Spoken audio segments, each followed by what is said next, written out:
համատեղ զորավարժություններ են Փաշինյանն էլ շուտ ասելուկի նման կրկնում է, որ խաղաղություն լինելու է։ Այս համապատկերում խաղաղությանը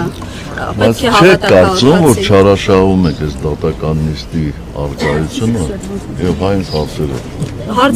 Հարցեր կան, որոնց պատասխաններն ակնկալում են նաև ձեզնից լսել քաղաքացիները։ Ինչ հարցեր։ Ի վերջո, այս համայնապատկերում խաղաղության հեռանկարը ասելով խաղաղություն կստանանք։ Ու այնպես ինչպես հալվա ասելով մեր Երանը կաղցրանում է, չէ՞։ Պարոն նախագահ Նիկոլ Փաշինյանը վեհարանի վրա այս հարձակումը ցույց տվեց, որ ինքը կարելի գծեր ըստ էության չունի, մտնելով անկողին, չգիտեմ,